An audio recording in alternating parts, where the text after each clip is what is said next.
welcome to the SBP Podcast, the voice of mobile film. I am your host, Susie Botello, and you are listening to episode 47. Welcome back, everyone. How's the new year coming along for you? This year is about feature filmmaking and storytelling, or what I like to call story sharing. Because you can tell a great story to people around you, but if you're going to make a story into a film, then you gotta share that, right? Preferably with the whole world. I would like to officially announce the theme for our film festival is stories. Yeah, because in our mobile filmmaking world, we get so full of candy. I mean toys. I am talking about all that gear that you see online, all those apps, all that gear. Oh my God, right? But let's take a step back.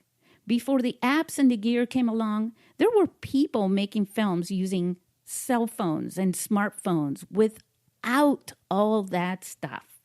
Actually, not even full HD. Can you believe that? But how do you think all the apps and gear came to be? Supply and demand, that's how. And people were taking stuff they already had and modifying it if they needed to, like using a steering wheel as a way to stabilize their filming. Now, I am talking about a whole lot of people looking for ways to make their films better. It's the same with the traditional camera industry. But don't complicate your game, guys.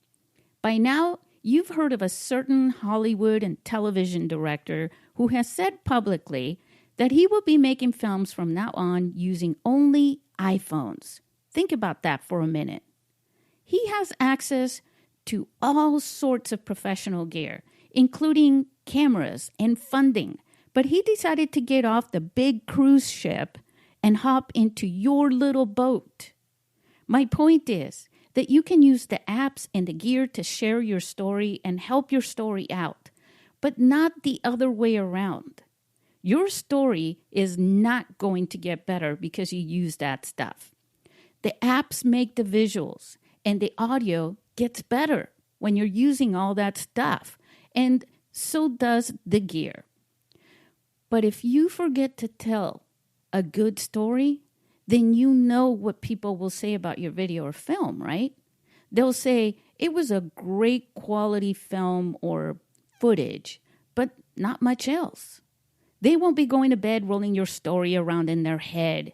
They won't be inspired by a good message that may impact the rest of their lives.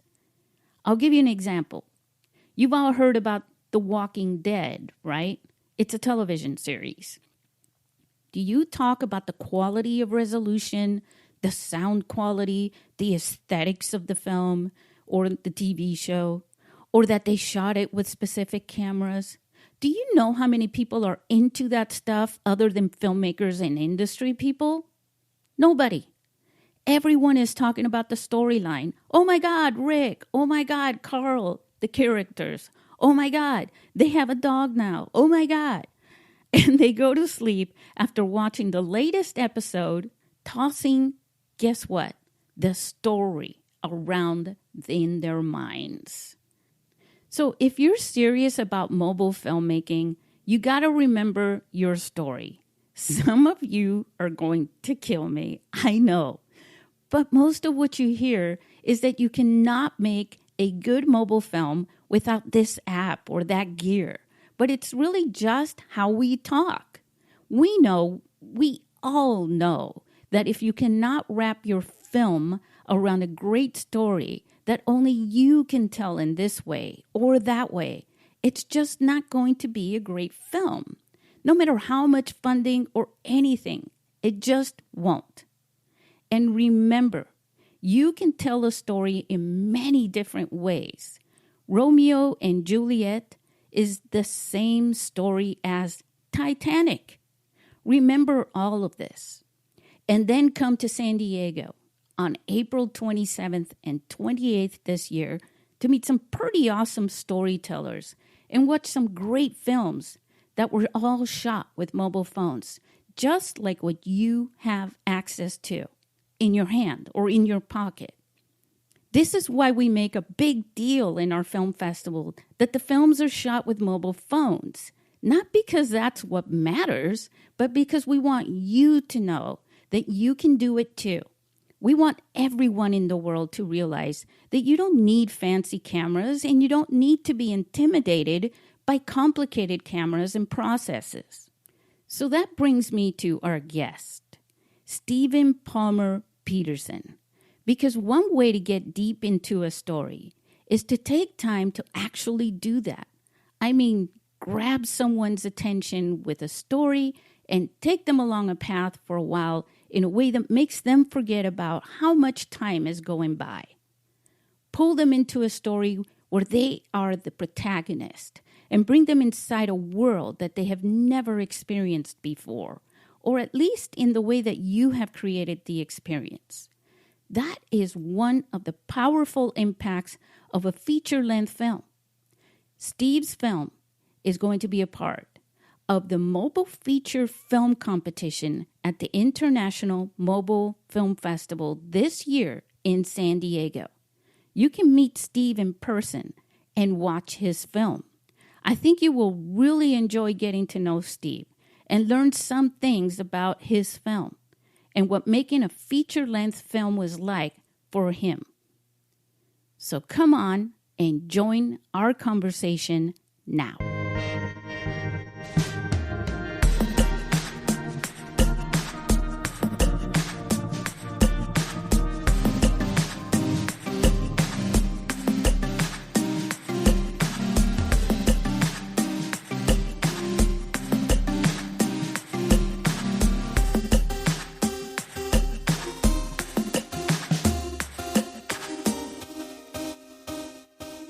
Hey, everybody. Welcome to the SBP Podcast. We have a guest who is actually in our country, in our state, in California. Stephen Palmer Peterson is here from Glendale in California, right, Steve? That's right. Thank you so much. Yeah.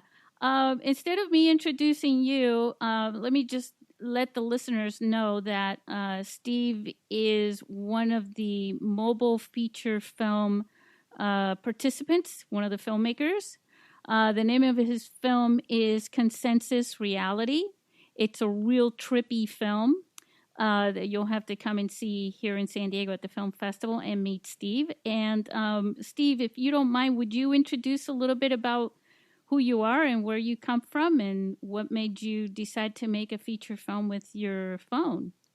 So my name is Stephen Palmer Peterson. That's the way I go when I'm writing. Anyway, I went to graduate school in philosophy, and so that's kind of like informs a lot of the sorts of stories I'm interested in. And when I was taking a course in cognitive science, one of the professors talked about this book called Memoirs of My Nervous Illness. And it was written in like the late 1900s by a judge in Austria who was suffering from schizophrenia. And they, of course, they didn't have any medication back then. So when this guy's writing, or in this book that he's writing, he's telling you exactly, his experiences as a schizophrenic. And he's a very smart man. He's like, I think, comparatively, he'd be like a Supreme Court justice in the United States, but he was in Austria. Wow. And in fact, Sigmund Freud had read the book, and he never met the guy, but he did read the book, and that helped inform some of his own psychological theories.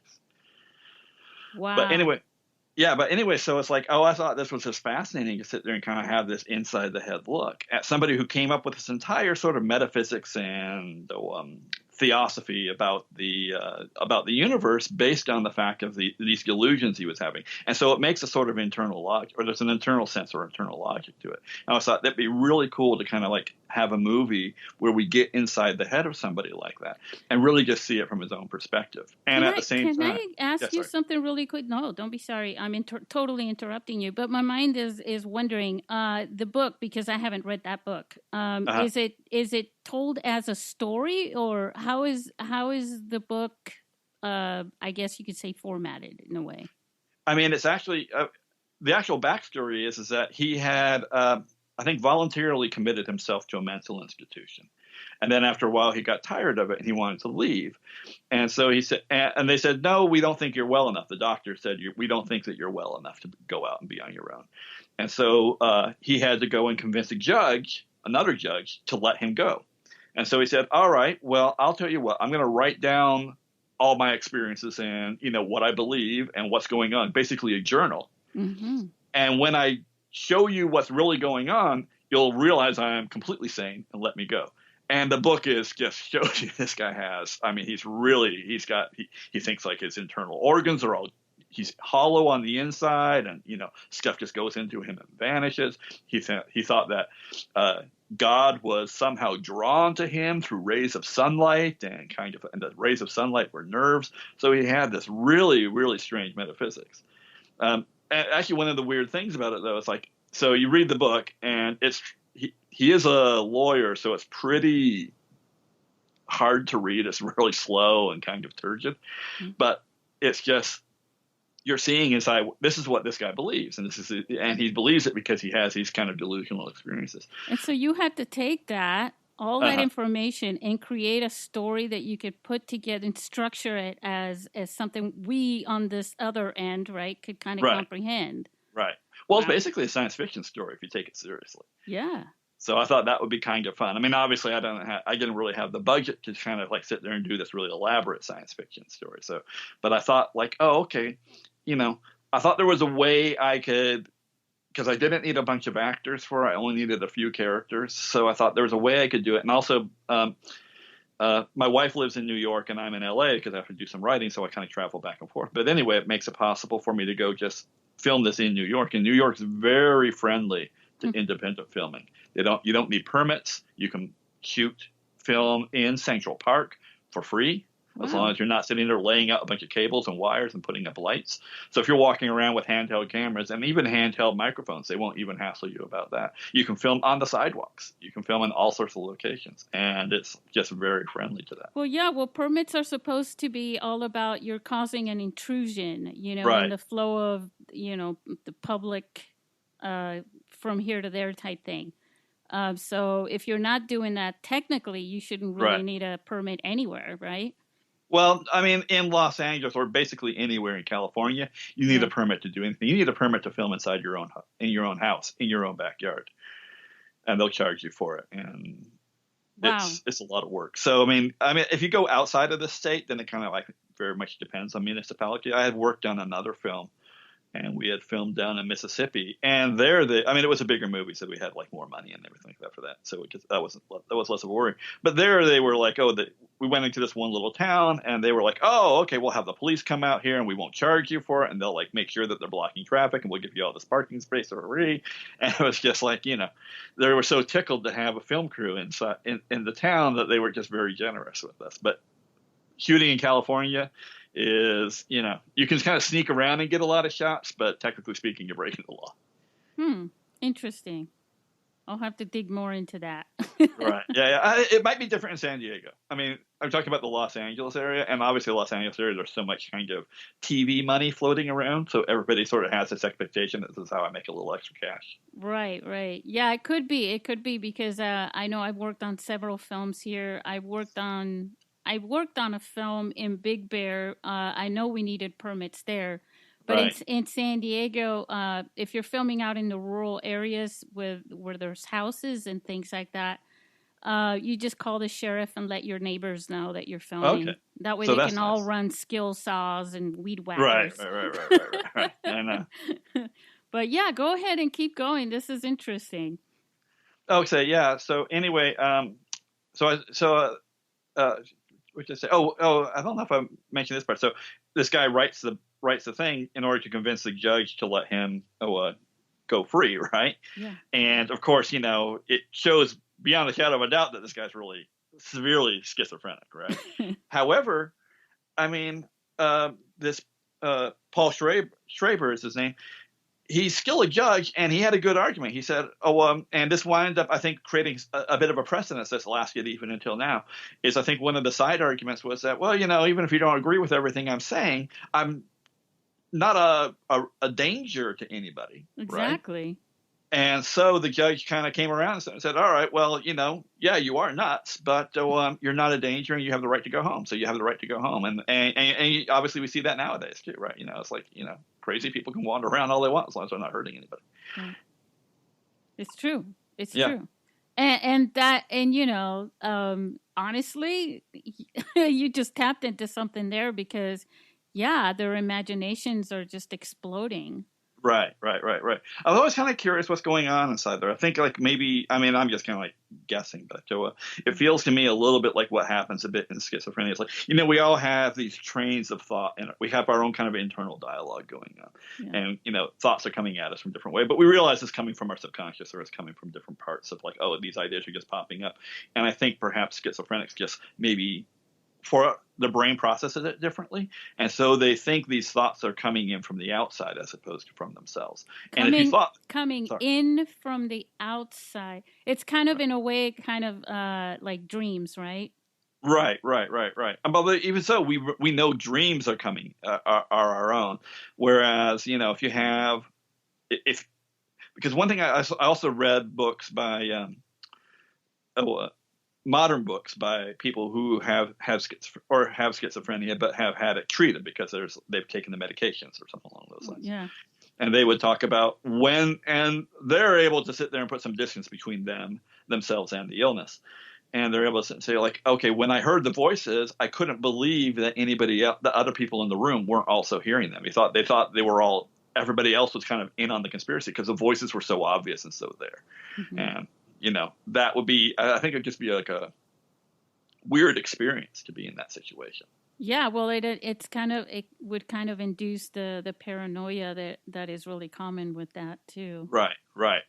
Or even just, because, in the film, I was kind of contemplating whether or not I want to do the voices. We have scenes where we can hear the voices. Reality, I think those voices are pretty much there all the time. Yeah, I think what they're listening to, from what I've learned on this whole thing, is that they're listening to noises that sort of sound like whispers, and then they sort of try to turn them into. They try to. If you're stuck with that, I guess at some point you want to comprehend or make something out of it. Right. Well, actually, I think they've had there are a couple of videos on YouTube that are a bit of a simulation of hearing the voices and tell you what it's like. And and it's really spooky. But apparently they're from what I read from actual schizophrenics who've watched them, is that these are pretty authentic to what it's like. Wow. So. Interesting. Oh, wow. Okay, so there you are. You've got this. Well, so now you have to turn this into a story. Right, somehow. right. And then you have to sort of adapt that to your camera, which is your Samsung, is it Galaxy? It's a Samsung Galaxy S7. Yes. So now here we go. Now here our listeners are going, okay, this is now really getting interesting. How did you come about thinking that this was the best way to do it? And then how did you bring that all together into a production crew and a production, seriously? Part of it is just like I've seen Tangerine, which was shot on an iPhone, and that looks great. They did a great job. They had some like special gear on top of it. So I shot this pretty much on a Samsung Galaxy just straight. So I didn't add like a special lens to it or anything along those lines. One advantage of it is like we had actually on this other film I worked on, they were going to shoot some of the film on a regular camera. And they were going to shoot a high-end sort of camera. Mm-hmm. And then they were going to, but it was also, there was like some found footage aspects to it. Mm-hmm. And that was like, so the main characters were like carrying around these little like tiny secret cameras and kind of secretly filming stuff. And so they wanted to have another camera to represent that. And what they did for that is they said, okay, well, let's use a phone camera. And then they kind of compared the current iPhone at the time versus the current Samsung at the time. And they kind of said, oh, okay, we think the Samsung's a little better. So that's why I chose the Galaxy. That's funny. Right. So yes, but okay. So our listeners as of right now, in the future, they may be listening to this later at some point and they maybe have seen the film. All But right. as of right now, from what I saw on the film, the quality of the footage and everything that you did with the colors and the special effects and everything. So basically, you shot it straight with the phone, no lenses.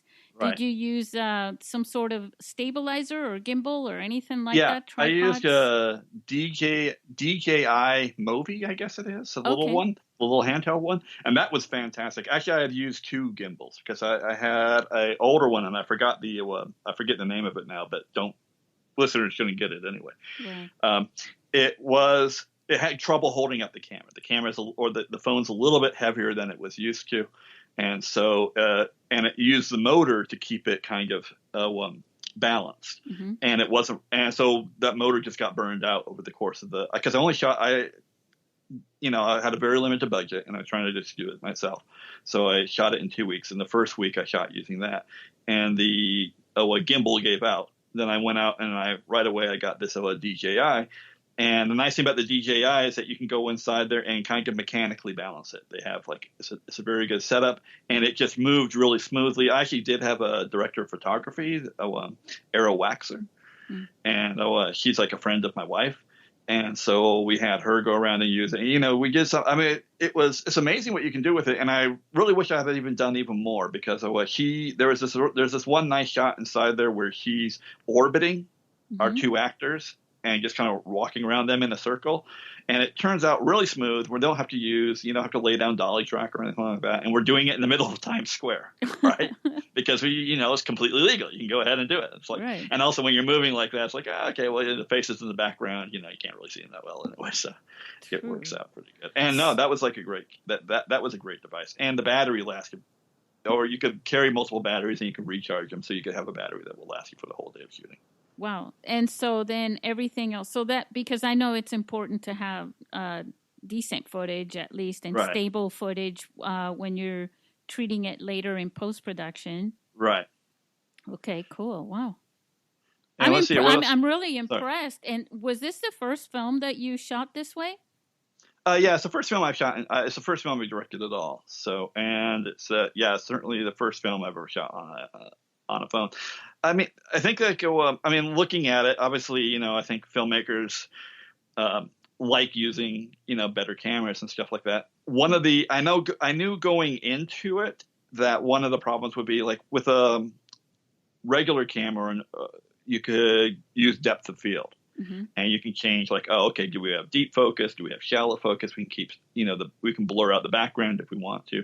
And you don't have that ability at all when you're shooting on the phone because everything's in focus, right? Right.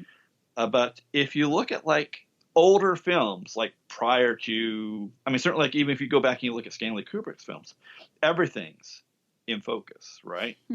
So I was saying, okay, and obviously I like Stanley Kubrick no matter what, right? Yeah. So I was saying, well, how do you sort of set up your shots when you don't have this ability to kind of isolate the subject of your attention by using focus?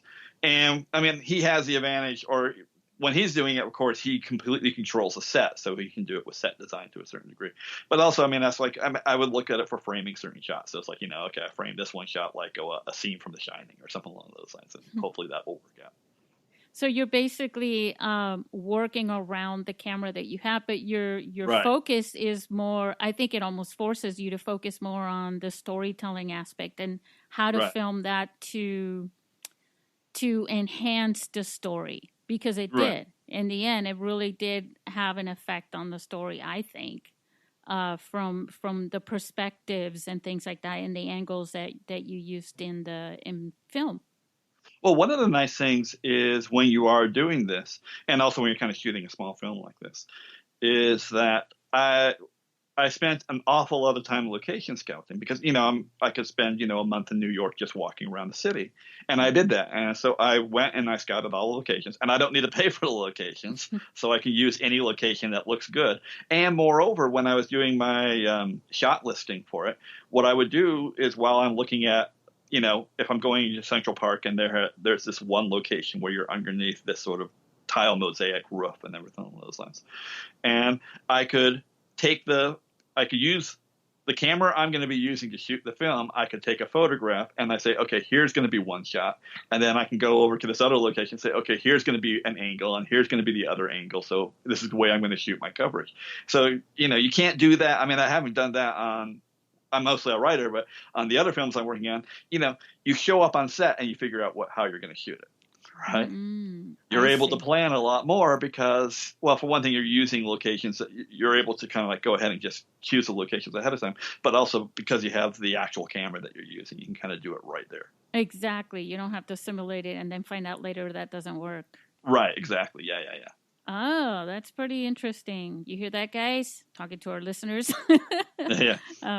Yeah, that's really cool. And so also let's talk a little bit, might be a little bit of a segue there for your set design, basically. Even though these were places you could shoot for free, they're all over New York and everything. Right. You were very choosy. Yeah. So, I mean, for set design, it is basically found sets. So I'm not going inside. There's only one interior, I think, in the entire. Well, I mean, there's a couple. There's also the interior. I mean, it was really lucky. The Oculus, which is just below the New World Trade Center, there's a large subway station / path station. And there's a couple scenes inside there where you see it looks like the inside of this giant rib cage, right? Yeah. And that had just opened up when I had shot this movie. So originally I had planned to shoot those scenes in Grand Central Station because that's going to be where the main character Mason meets his former fiance, and they kind of have a little reunion. But then once I saw the Oculus and I saw this sort of unique look it has, I said, okay, well, I want to shoot there. Well, it's probably not. I mean, those were one of the shots I stole. Walk inside there, and it's like, okay, so I can't record any audio inside there, but it's New York. Everybody's walking around with cameras all the time, and if you're walking around with a little handheld camera or something like that, nobody will bother you. So we just went inside there and we shot that stuff regardless. Well, yeah, and especially with a phone. Ooh. Right, exactly. Yeah, with a phone. We actually we didn't wind up using it, but I sat there and said, it'd be kind of cool if we had them walk right through Macy's. And so, two lead actors and the director of photography, they're all young. They're in their 20s and stuff like that. So, they look like little film school kids or whatever along those lines. They just went ahead and walked right through Macy's and shot everything. It didn't wind up fitting into the story, which is a little bit too bad. But I like the idea that we're just going to steal that shot, right? That would be totally illegal in any circumstances. I think that the story itself, and you said you watched it. You filmed it over the course of a couple of weeks. Right. That had, I started watching the film and I just became glued to it. So it was really, it piqued my interest. Thank you. In a lot of ways, right from the start, because the characters are so strong in the story and mystical at the same time. Right. That was the fun part. Yeah. And so but the story itself is complex. So it really does grab you, and it's almost like a puzzle. Once, right. If you stayed up all night to put a puzzle together because you just couldn't drop it and let it go until you saw it finish. You just had to know what it looked like in the end, Right. That kind of a feeling. And so since you shot it in a short period of time, did that help with stitching the story together to make sure everything was on path, or? Let me see. I mean, we stayed really close to script. I mean, one nice thing is, again, when you're kind of doing something small like this, is I was able to have also shooting in New York, because New York has really just terrific actors. And they're, a lot of young actors, because I think young actors go there to sort of learn their craft. And, they're coming out of theater, both Garrett and Christina. Christina's done some really great theater work, and Garrett's been in some TV shows as well. I mean, Christina's in some TV shows as well. But so they were able to come in and we can do a reading and then get a sense for the lines. And, they'll tell me when I'm going overboard with some of my dialogue, which I did. But they also, I thought one time when I was going overboard, Garrett came inside and said, no, I love it. Let's stick with it, right? Because this is the way this guy's got to be, right? So it was really fun to be able to work with. You want to give a shout out to their full names of all the actors? Yeah, so our lead actor playing Mason is Garrett Richmond. And he's still pretty young. So I think we'll see him in a lot more stuff to come. And then our lead actress, who may or may not really exist in the movie, is Christina Toth, and she's been in. She has a recurring role on Orange Is the New Black, but she's been in a bunch of great stage plays in New York, and she's really good there. And then our other lead actor, sort of the villain, kind of, maybe not really, is Gopal Devan, and he's also done quite a bit of stage work, and we were just so happy with him. And when he came on, because he's of Indian descent, East Indian descent, and so I definitely obviously wanted that for the character, because that's the character he portrays is a mythical creature out of Indian mythology, and so he kind of enjoyed it, and he brought in his own sort of like mystical thinking to it. So that was a lot of fun. In a way, it kind of has this kind of like the Matrix kind of feel to it. Yeah. I think so. I think, also kind of, when I was looking back, I said, oh, okay, this is kind of very Matrixy, right? But that's fine. I'll certainly be happy to. Well, it's not the Matrix. I mean, the story is definitely not the Matrix. It just, to compare it like that, I do mean that in a positive way, because the way they were dressed. And just the quality of the film itself is astonishing, especially now knowing that you really didn't use much of anything as far as production gear. No, it's like, we had a very small crew. It was basically me, my co-producer, Rory Aylward, who, talked us off of being kicked off a couple sets. It was like 2 sets that we could have possibly been kicked off of, because that's like, anybody who's listening to this podcast and thinking about shooting in New York, well, you can get away with a lot, but also a lot of places that look like public parks aren't actually public parks. They're privately owned parks that anybody can walk into, but they will get upset at you. But they will kind of bother you if you go over there and you try to film in them. That's great. And that's too bad, because a lot of those locations are really good. We did get kicked out of one location, and that was when you kind of like learn the this happens on any movie, no matter what the size, I think. Yeah. We got kicked off of one location, and, obviously we have a very tight shooting schedule, and it's like, oh, okay. At every moment in time, you're sitting there thinking, am I going to be able to even finish this film? And, we got lucky. We were able to find another location just across the street. We went over there and shot there. And I think I probably would have still preferred the original location, but the second location was pretty solid. So, and then we got rained on. We don't know. It worked. Right. And then there's the audio that was also very, very well done. Did you have to obviously you used external audio, right? Yeah. So I hired a sound guy. Let me see. I'm sorry. I'm filming Jesse. I can't remember his last name though, but he was great. He was there with us for like almost the entire shoot. Then he supplied us with one of his friends to do it. And so he's doing like full sound. He wired up the actors. He walked around with his boom mic and carried everything, because you really do need that. Yeah. Sound is really important. And if you don't have the sound, I really don't like the look or the sound of the stuff that's kind of ADR'd in afterwards. It really feels off to me. So I was trying to avoid that as much as possible. I would definitely think even the actors appreciated that. Yeah. So, it's nice to be able to do that. It's particularly challenging though too, because we're not able to lock down our locations, and we're all shooting outdoors in one of the noisiest cities on the planet. So, but we're kind of away from a lot of things. So it winds up working out. And also the background noise is fine. It's like, you want to feel like you're in the city. So it wasn't too bad with having some of the background noise in there. Do you mind if I ask you what the brands of the microphone was? You said you use a boom and the... Yeah, I don't know. He's a professional sound recorder, so these were not cheap microphones or cheap gear. So I think I know his the microphone he had on the boom was running about $600. So I could probably look it up, but So this is all, and that's one of the things. That's like basically sound was one of the biggest expenses on the film.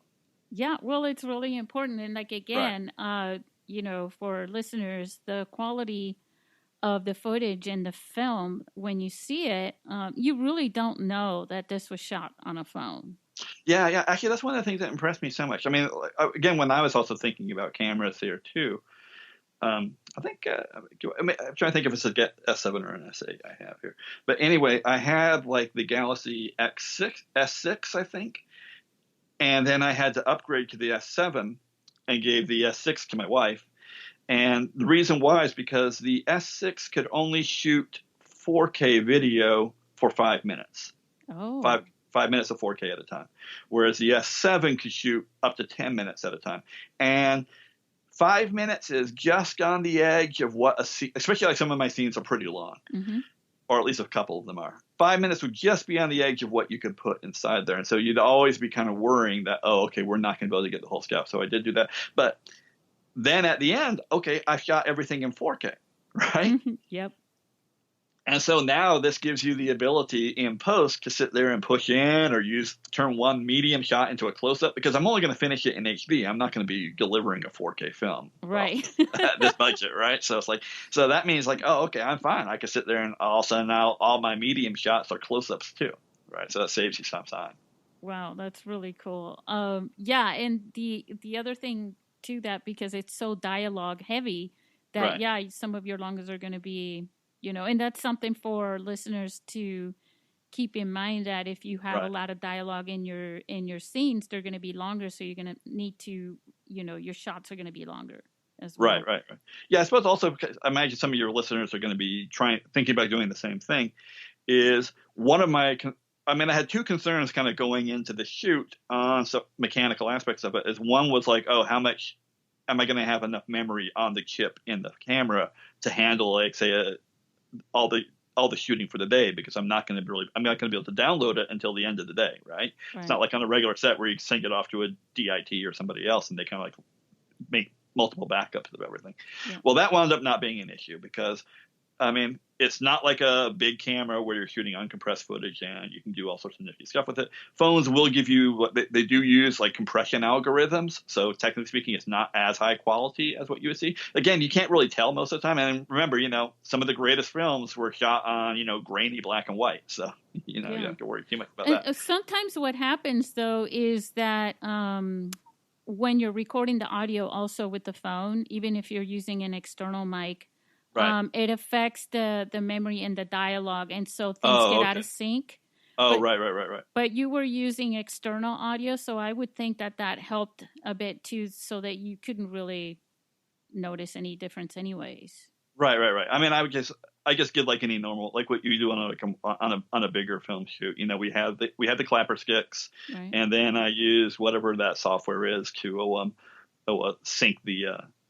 sync the external audio with the. You still need the phone's audio to hear the click, right? And then create your automatic sync. Although there was one scene where they're inside the room and I'm shooting from inside this one little room. It's raining outside and I'm shooting through the raining glass, through the glass. So you don't have this. You don't have the automatic sync available, but you can actually match it pretty well just by looking at the mouse. Yeah. Wow, that's interesting. So you really were able to get creative, which was really good for the story. Now, when you were putting this whole team together, including especially, so when it came to the actors, were these people you already knew, trusted you? Hey, here's this guy, he's going to make a movie with a phone. And how did you approach that whole topic? Pretty much every single one of the actors, I went through, what's the name of it? I went through casting on it. So I didn't do backstage. I did the Screen Actors Guild has a website, I believe, that you can kind of use. And you can go inside there, you post and it's free. You go ahead, you post your breakdown for your movie. And again, because it's New York, you have thousands and thousands of actors there. And I said, okay, well, here are all the parts. I described them. And because I don't have like a regular casting director and all that, what I did is I had them first submit. Well, I first looked through everybody who kind of submitted for a part. I looked through their reels and so forth like that. And then I kind of trimmed that down to maybe a list of about 10 people per role or so, maybe 20.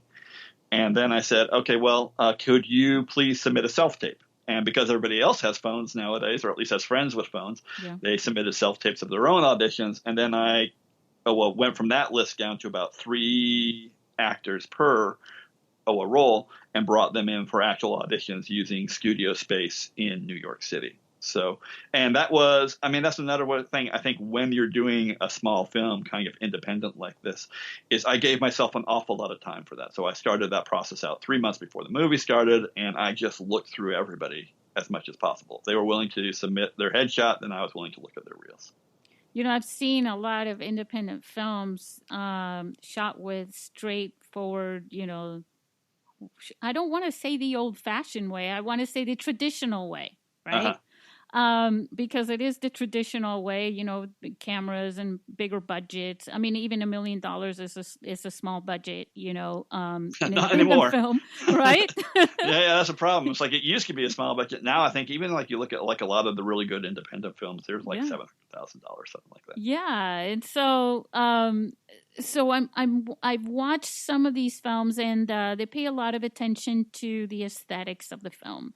Right. And but the actors, I don't think actors are bad. I mean, if they're getting jobs, they're good. It's just like maybe they weren't the best actors for the roles that they were playing in that film.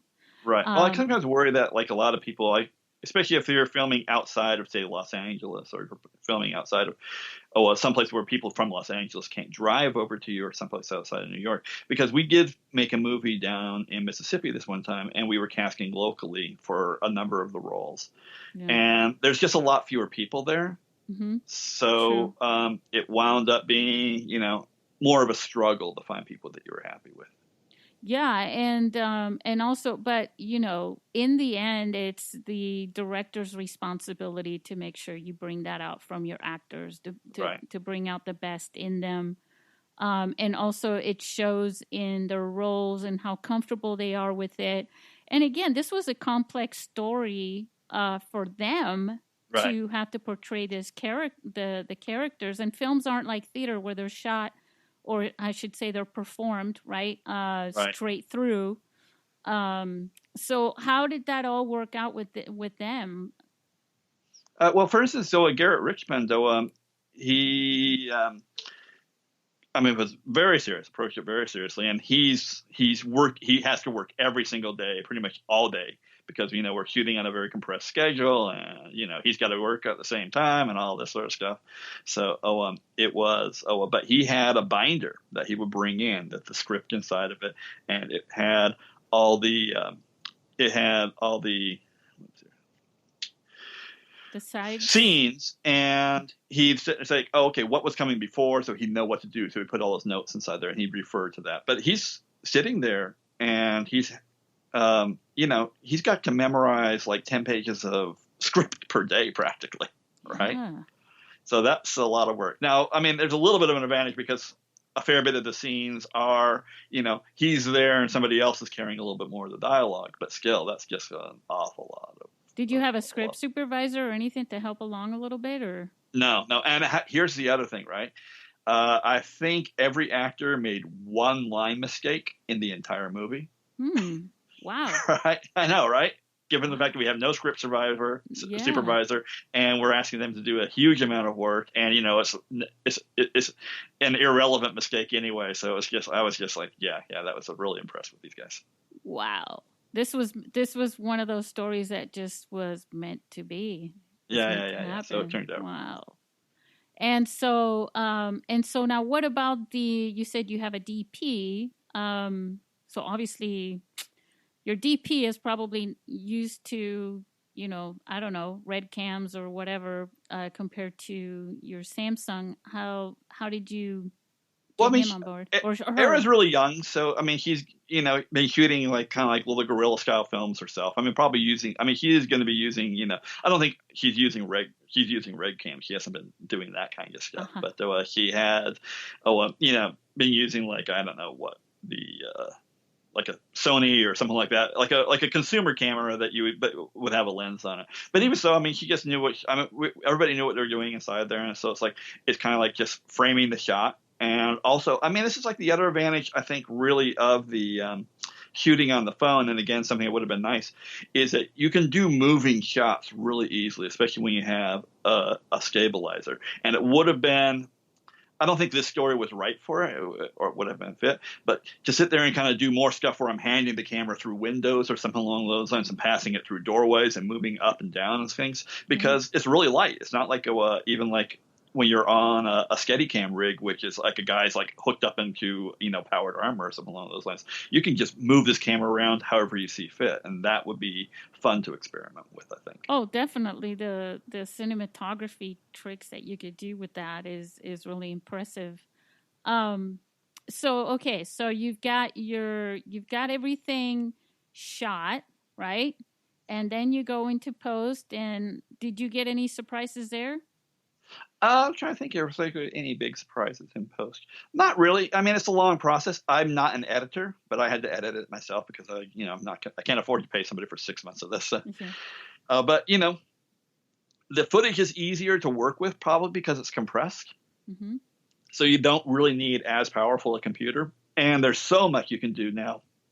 I'm just using Adobe Creative Suite. So I just load everything up into there, and I kind of go through there and like assemble everything and figure out how this works. And the amount of stuff that you can do, the visual effects that you can just kind of do yourself in the After Effects are really kind of like, oh, there's a lot of like really cool stuff. And obviously, I'm keeping that trimmed down a little bit. So it's like, okay, I want to do something that I think I can make look right. Although you do need to do a little bit of planning. There are a couple splits, kind of pseudo split screen or split screen shots I go inside there. So those are ones where you do the really simple method where you put the camera on a tripod and then you kind of like, shoot the scene twice. Well, there was some effects there that kind of reminded me of like Instagram or something. Right. As well. I think it was closer to the end when they're doing that thing going through the tunnels and everything. Right. What was, did you do that also with Adobe After Effects or? Yeah. I did with Adobe After Effects. There's actually one thing. I'm trying to remember the name of it. There's this app on your phone that turns a photograph into an art, like a painting. Yeah. And there's something that does, and it says, oh, it'll turn your photograph and make it look like it's painted by Van Gogh or it's painted by somebody else, right? Yeah. And I thought that, like, a friend of mine showed me that and said, oh, that'd be really cool to do for like one thing. Right. Yeah. So there's this one scene where Garrett is kind of like he starts to go really crazy after he's seen his ex-wife or his ex-fiancée, right? Mm-hmm. And he's running through the streets and everything seems to be going wild around him. And so what I did is like for about 80 frames of shot, I went through, I exported every frame of that, ran it through this little software process, and then turned it back in and created a video sequence out of it. That actually worked. And so kind of like, yeah, that was fun. Wow, very cool. Uh-huh. Very cool. Yeah, no, I really think that aesthetically, like I said, a lot of people pay attention to that because they got the big, expensive cameras and might as well put that to use, right? But there are, here you are and you've got the phone and you're able to do that. And still it's a great film. Can't wait to screen it on the big screen there and here and there. I mean, here. That'll be fun. Yeah, I'm looking forward to it. Yeah, no, definitely. And you're gonna be there. You're gonna get a lot of questions from people. Okay, great. Yeah, you're gonna inspire people.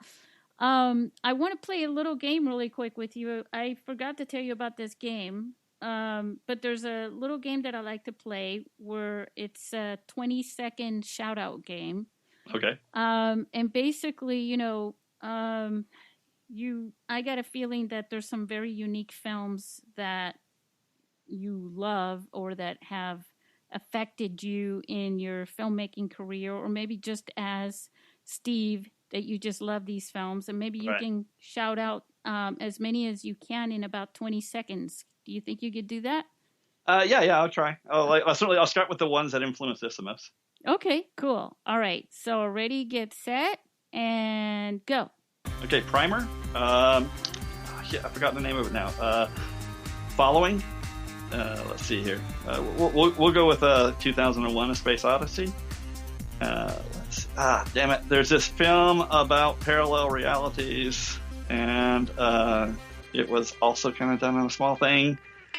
It's already over with. Okay, I can't remember the name of this one. Well, I'll tell you what. I'll let you cheat, and if you find it later and send me the name, I'll add it in the article. Right.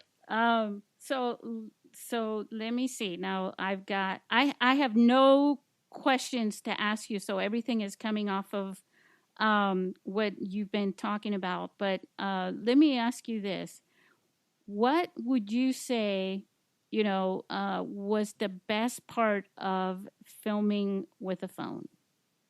I think just the flexibility of it, kind of like the ability to go around, and it's so mobile, and you can go and kind of get all these kind of interesting sorts of things. And again, that's something that would have been even more fun to do if I had sat there and like from the beginning thought like, oh, I'm going to make a movie that's going to use the mobility of the phone to the most effect.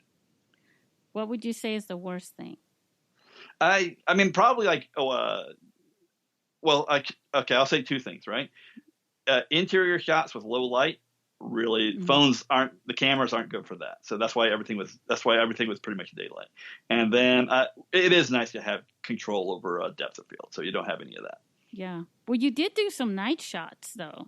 Yeah, the exterior night shots turned out well. Part of that, though, is because New York is so brightly lit, so you can kind of get away with it. But there's one interior scene where they're talking in a room, and you can see it's muddy, right? Yeah. And that's like, all right, it would have been nice to have. I mean, if you have a lot of lights, then maybe you could have made up for that. But that's where a better camera would have made a difference. Yeah, I always think it's better to just overlight it a little bit and then in post degrade it a little bit. Right. Yeah. You're darker. Right. And let me ask you. It's just kind of coming to mind because you said this is the first film that you directed. Would you say this has been overall a great experience for you that encouraged you or inspired you that maybe you're going to make more? It'd be fun to make more. I mean, it's very stressful.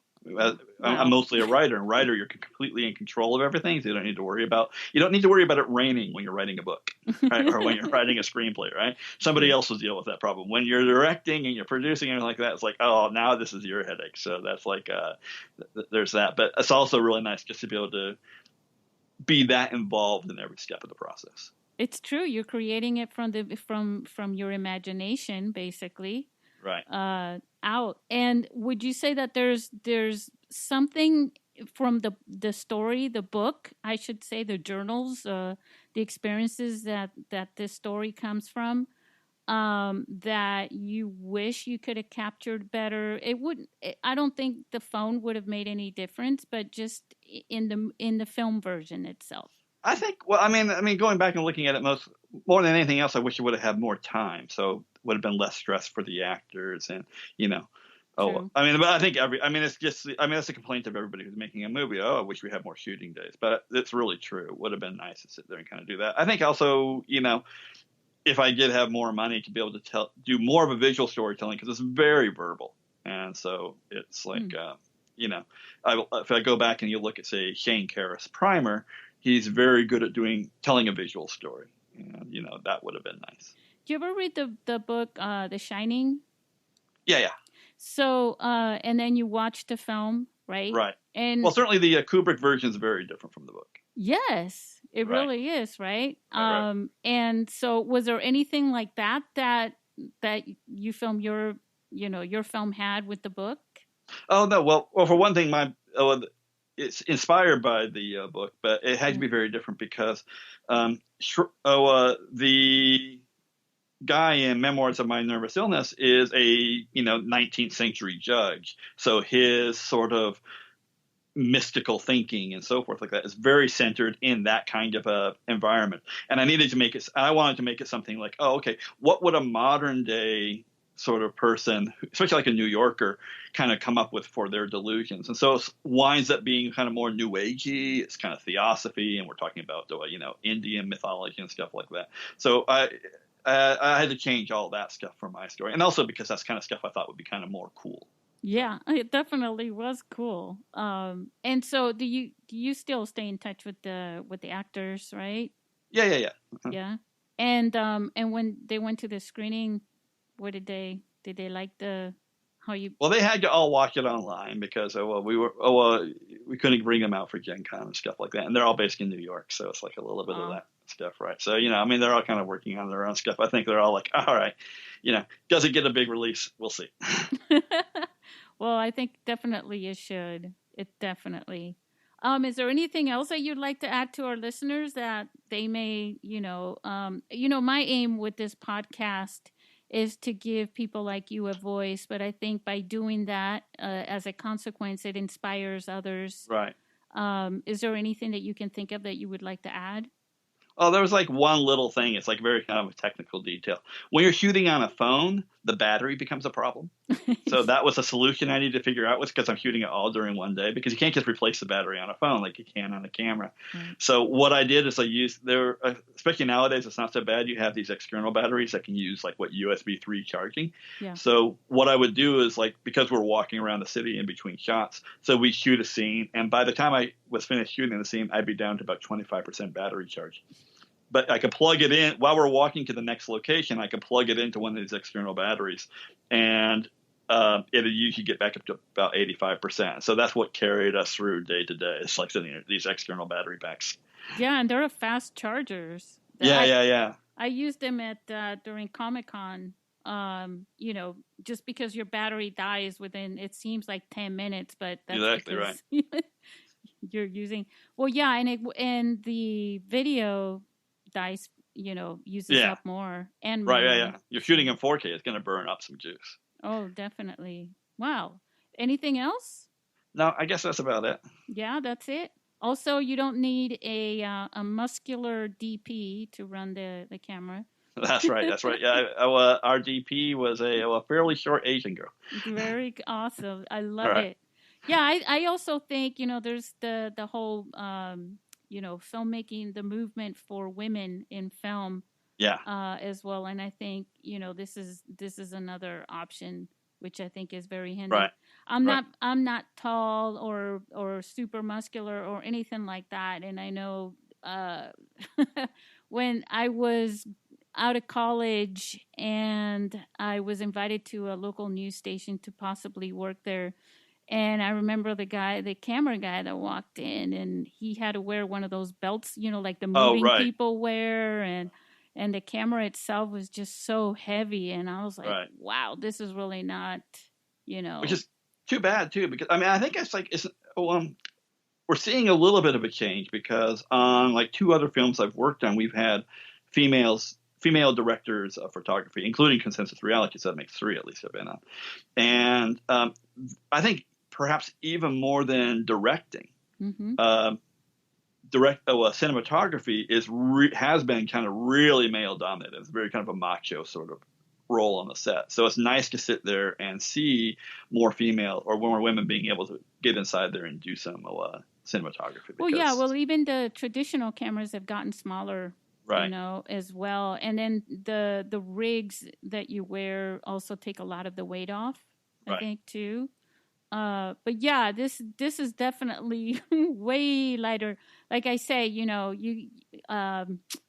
parents will not give a DSLR to a 4-year-old. Right. Yeah, that's true. But they'll give their phone to a 8-month-old, right? That's right. Uh-huh.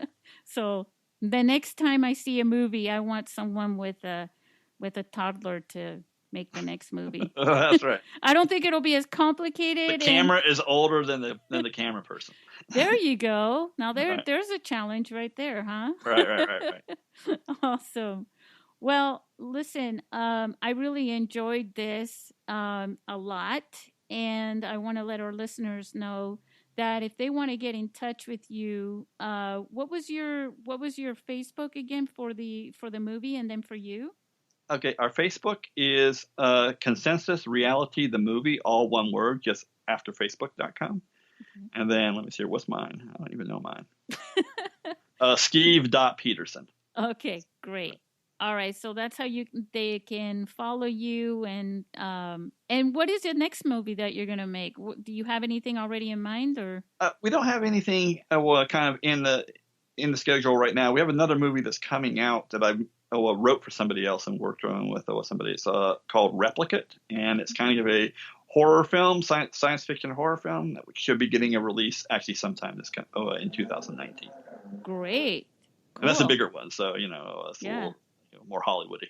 Yeah. Okay.